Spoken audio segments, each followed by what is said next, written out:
കേരള സംസ്ഥാനത്തിൽ പണ്ട് പി ടി ചാക്കോ എന്ന പേരിൽ പ്രബലനുമായ ഒരു രാഷ്ട്രീയ നേതാവുണ്ട്. അദ്ദേഹം ദിവാൻ സി പി രാമസ്വാമിയർക്കെതിരായിട്ടുള്ള സമരത്തിൽ കൂടിയാണ് പൊതുരംഗത്ത് വന്നത്. പിന്നീട് 1948 തിരുവിതാംകൂർ നിയമസഭയിലേക്ക് തിരഞ്ഞെടുക്കപ്പെട്ടു. അവിടെ നിന്ന് ഭരണഘടനാ അസംബ്ലിയിലേക്ക് തിരഞ്ഞെടുക്കപ്പെട്ടു. 1952 അദ്ദേഹം ഇന്ത്യൻ പാർലമെൻറ്റിലേക്ക് തിരഞ്ഞെടുക്കപ്പെട്ടു. 57 വീണ്ടും നിയമസഭയിലേക്ക് തിരഞ്ഞെടുക്കപ്പെട്ടു. ഇത് മാത്രമല്ല, കേരള നിയമസഭയിലെ ആദ്യത്തെ പ്രതിപക്ഷ നേതാവും പി ടി ചാക്കോ ആയിരുന്നു. അന്ന് അദ്ദേഹത്തിന് വെറും 42 വയസ്സേ പ്രായമുണ്ടായിരുന്നു. 44-ാമത്തെ വയസ്സിൽ പി ടി ചാക്കോ കേരളത്തിലെ ആഭ്യന്തരമന്ത്രി എന്ന് പറഞ്ഞാൽ ചെറിയൊരു പദവിയല്ല, നമുക്കറിയാം. കേരളം കണ്ട ഏറ്റവും പ്രഗത്ഭനായ ആഭ്യന്തരമന്ത്രി പി ടി ചാക്കോ ആയിരുന്നു എന്നാണ് അദ്ദേഹത്തിൻ്റെ എതിരാളികൾ പോലും പറയുന്നത്. അത് കഴിഞ്ഞാൽ പിന്നെ തിരുവഞ്ചൂർ രാധാകൃഷ്ണനാണ് എന്നും പറയുന്നുണ്ട്. ഏതായാലും തിരുവഞ്ചൂർ രാധാകൃഷ്ണൻ പോലത്തെ ഒരാളായിരുന്നില്ല പി ടി ചാക്കോ. തിരുവഞ്ചൂരിനെ നമുക്കറിയാം, ആൾ വളരെ സൗമ്യനാണ്, വിനയാന്വിതനാണ്. പക്ഷേ പി ടി ചാക്കോ അങ്ങനെയല്ല. കാഴ്ചയിൽ ഒരു ഉദ്ദണ്ഡനായിരുന്നു. തൻ്റെ ഇടവും താൻ പോരുമയുള്ള ആളായിരുന്നു. വലിയ ഒരു കപ്പട മീശയും അദ്ദേഹത്തിനുണ്ടായിരുന്നു. പി ടി ചാക്കോയുടെ ഒരു പൂർണ്ണകായ പ്രതിഭ കോട്ടയം നഗരത്തിൽ സ്ഥാപിച്ചിട്ടുണ്ട്. അങ്ങനെ അതിഗംഭീരനായ ഒരു പ്രതിപക്ഷ നേതാവും അതിനേക്കാൾ ഗംഭീരനായ ആഭ്യന്തരമന്ത്രിയുമായിരുന്നു. 1962 ഇദ്ദേഹത്തിന് റവന്യൂ വകുപ്പിൻ്റെ ചുമതലയോട് കിട്ടി. അതോടെ പുള്ളിയുടെ അധികാരം അതിൻ്റെ പരിപൂർണതയിലെത്തി.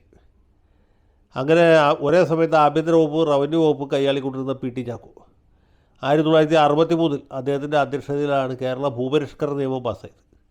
ഈ ഭൂപരിഷ്കരണ നിയമം പാസ്സായതിൻ്റെ തൊട്ട് പിന്നാലെ ഇദ്ദേഹം തിരുവനന്തപുരത്ത് നിന്ന് പീച്ചിയിലേക്ക് ഒരു ഉല്ലാസയാത്ര പോയി. അദ്ദേഹത്തിൻ്റെ കാറിൽ ഒരു സ്ത്രീ ഉണ്ടായിരുന്നു എന്നാണ് പറയുന്നത്. കാർ ഓടിച്ചിരുന്നത് ചാക്കോ തന്നെയായിരുന്നു.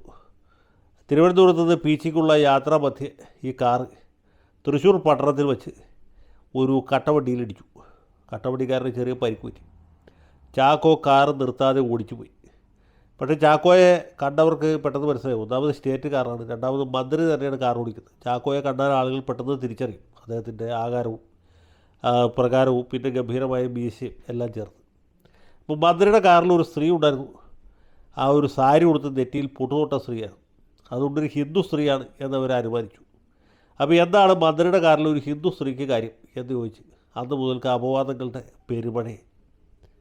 ചാക്കോ ഇത് എൻ്റെ ഭാര്യയാണ് എന്നൊക്കെ പറഞ്ഞെങ്കിലും വിലപ്പോയില്ല. ഈ മന്ത്രിയുടെ കാറിൽ കയറിപ്പോയ സ്ത്രീ ആരാണ് എന്ന് ചോദിച്ച് CPM നമ്മളത്തെ കമ്മ്യൂണിസ്റ്റുകാർ മാത്രമല്ല, സോഷ്യലിസ്റ്റുകളും കോൺഗ്രസ്സിനകത്തുള്ള കുതികാലി വെട്ടികളും എല്ലാം കൂടി ചേർന്ന് വലിയ ഇൻഖിലാബാക്കി. അതേ തുടർന്ന് 1964 ഫെബ്രുവരിയിൽ പി ടി ചാക്കോ ആഭ്യന്തരമന്ത്രി സ്ഥാനം രാജിവെക്കേണ്ടി വരിച്ചു. അധികം വൈകാതെ അദ്ദേഹം ഹൃദയാഘാതം വന്ന് മരണമടഞ്ഞു. അങ്ങനെ കേരളത്തിലെ കോൺഗ്രസിൻ്റെ കരപ്പെട്ട ഒരു വലിയ രക്തസാക്ഷിയായിരുന്നു പി ടി ചാക്കോ. സത്യം പറഞ്ഞാൽ നമ്മുടെ നാട്ടിലെ കപട സദാചാരവാദികളുടെ കുതികാല് വെട്ടിനും കുതന്ത്രത്തിനും ഉപജാപത്തിനും വിധേയനായി മരണപ്പെട്ട ആളാണ് പി ടി ചാക്കോ. പി ടി ചാക്കോയുടെ ശിഷ്യന്മാർ ചേർന്നിട്ടാണ് കേരള കോൺഗ്രസ് എന്ന് പറഞ്ഞ പാർട്ടി രൂപീകരിച്ചത്. അപ്പോൾ കേരള കോൺഗ്രസിൻ്റെ പാരമ്പര്യം പൈതൃകവും എവിടെ നിന്നാണെന്ന് മനസ്സിലായില്ലേ? എങ്ങനെയാണ് കേരള കോൺഗ്രസ് പാർട്ടി രൂപീകരിച്ചത്? ആ പാർട്ടിയുടെ നേതാക്കന്മാരായിരിക്കായിരുന്നു എന്ന് ചോദിക്കുമ്പോൾ കേരള കോൺഗ്രസിൻ്റെ സ്ഥാപകരിൽ ഏറ്റവും പ്രധാനപ്പെട്ട ആൾ മാത്തച്ചൻ കുരുവിനാക്കുന്നിലായിരുന്നു. രണ്ടാമത്തെ ആൾ ആർ ബാലകൃഷ്ണപിള്ളയായിരുന്നു. പിന്നെ ജോൺ ജേക്കബായിരുന്നു. അങ്ങനെയുള്ള ബാലകൃഷ്ണപിള്ളയുടെ മകനാണ് ഇപ്പോൾ വിവാദ പുരുഷനായി നിൽക്കുന്നത്. ഇപ്പോൾ വിവാദ പുരുഷനായി എന്ന് പറഞ്ഞാൽ ശരിയല്ല, ഏത് കാലത്തും വിവാദ പുരുഷനായി നിൽക്കുന്ന KB ഗണേഷ് കുമാർ. നമുക്ക് ആർക്കും ഇല്ലാത്ത ഒരുപാട് സൗകര്യങ്ങൾ അദ്ദേഹത്തിനുണ്ട്. ഒന്നാമത് പാരമ്പര്യം, പൈതൃകം, ബാലകൃഷ്ണപിള്ളയുടെ മകൻ എന്ന ഒരു മഹത്വം. നമ്മളൊക്കെ കോളേജിൽ പോയ കാലത്ത് ഇദ്ദേഹം കോടമ്പക്കത്ത് പോയ ആളാണ്. അപ്പോൾ സ്വാഭാവികമായിട്ട് ഏത് തരത്തിലുള്ള ആളുകളുമായിട്ടാണ് പുള്ളിക്ക് സഹവാസം, എന്തൊക്കെയായിരിക്കും പുള്ളിയുടെ കായിക വിരോധങ്ങൾ എന്ന് നമുക്ക് ഊഹിക്കാവുന്നതുള്ളൂ. അങ്ങനെ പലവിധ വിവാദങ്ങളിലും അപവാദങ്ങളിലൊക്കെ നായകനായി നിൽക്കുമ്പോഴാണ് അദ്ദേഹം വിവാഹം കഴിച്ചത്. ഭാര്യ ഒരു മെഡിക്കൽ ബിരുദധാരിണിയായിരുന്നു. അവരും അറിഞ്ഞുകൊണ്ടാണ് ഇദ്ദേഹത്തെ വിവാഹം കഴിച്ചത്. ഒരു കുട്ടിയായതിനു ശേഷം തെറ്റിപ്പിരിഞ്ഞു.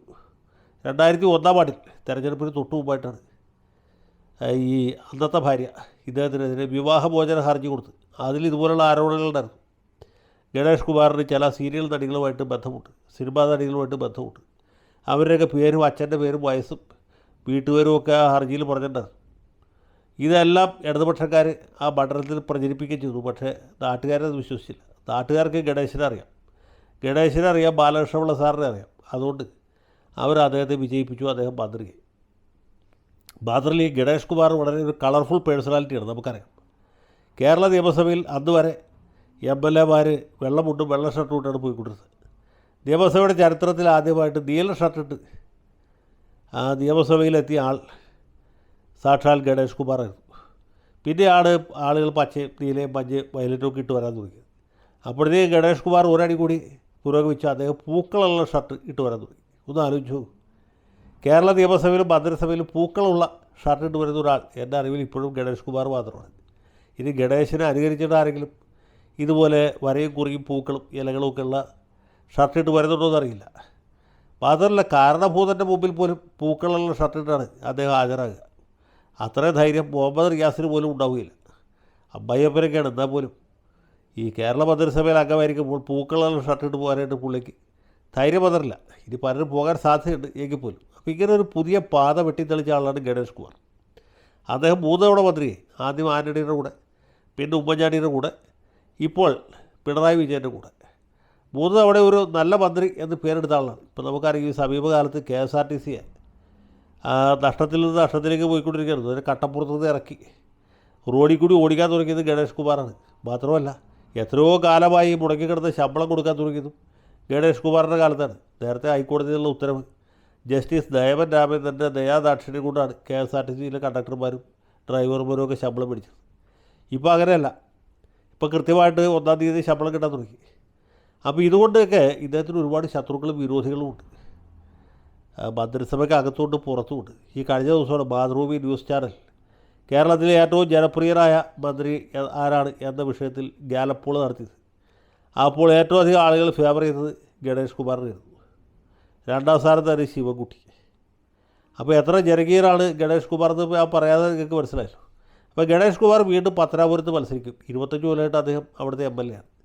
വീണ്ടും മത്സരിച്ചാൽ വീണ്ടും ജയിക്കും എന്നറിയാവുന്നതുകൊണ്ട് ഇദ്ദേഹത്തിൻ്റെ എതിരാളികൾ കഴിഞ്ഞ ഏതാനും ദിവസങ്ങളായിട്ട് ഗണേശിനെതിരായിട്ട് അപവാദ പ്രചരണം ഒന്നുകൂടി മൂപ്പിച്ചിരിക്കുകയാണ്.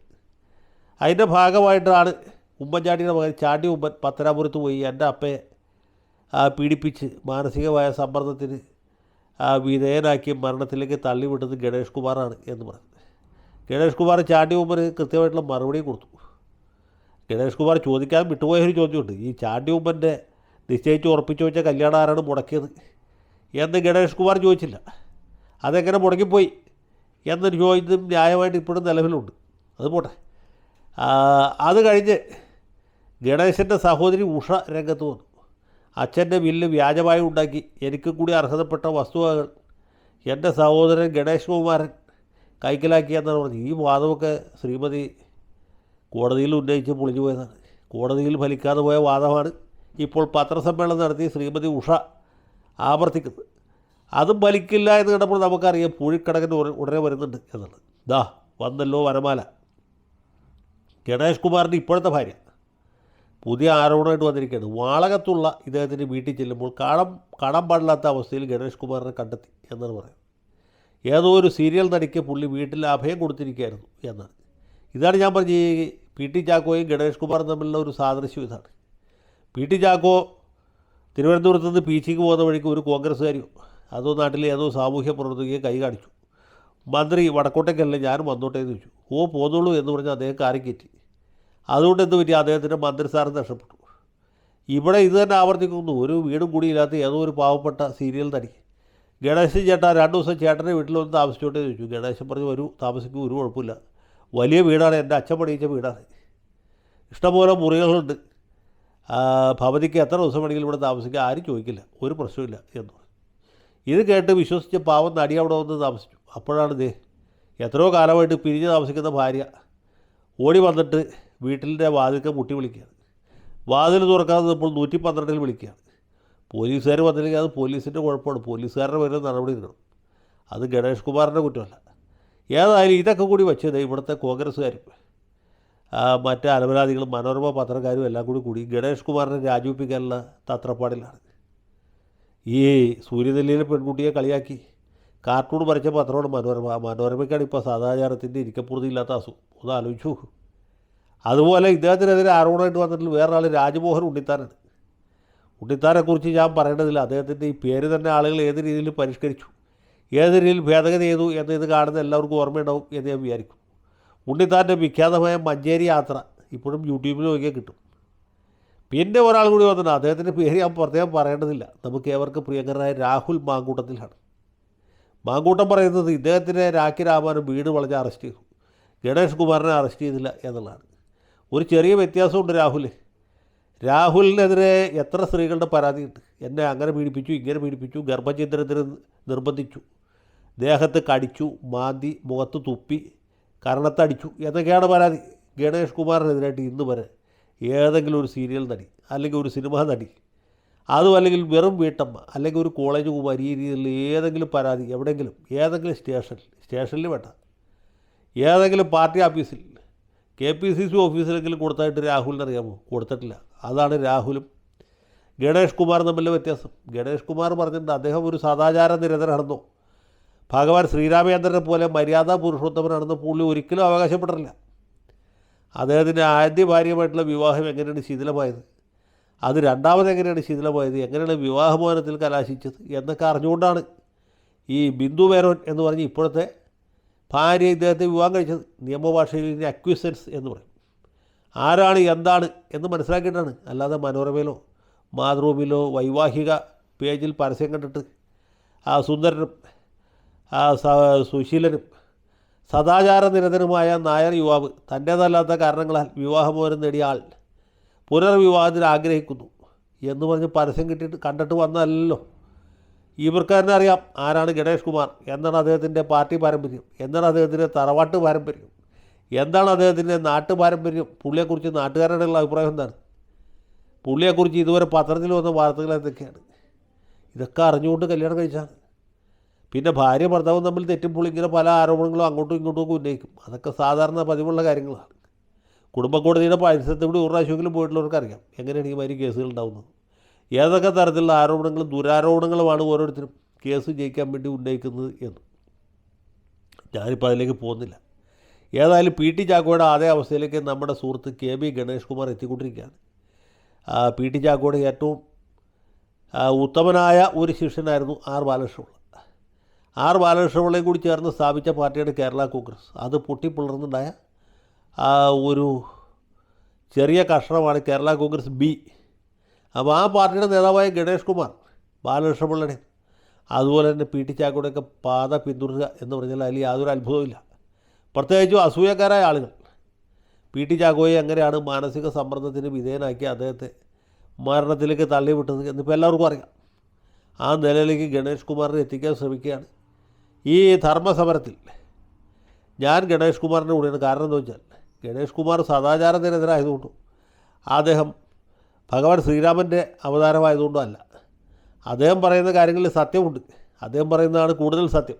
അല്ലാതെ ജ്യോതികുമാർ ചാമക്കാലയോ അതുപോലെ രാജ്മോഹൻ ഉണ്ണിത്താനോ മലയാള മനോരമ പത്രാധിപനോ അതുമല്ലെങ്കിൽ നമ്മുടെ രാഹുൽ മാങ്കൂട്ടത്തിലോ പറയുന്നതിനേക്കാളും വിശ്വാസ്യത ഇന്നത്തെ നിലയ്ക്ക് തീർച്ചയായിട്ടും ഗണേഷ് കുമാറിനുണ്ട്. ഞാൻ അദ്ദേഹത്തോടൊപ്പമാണ്.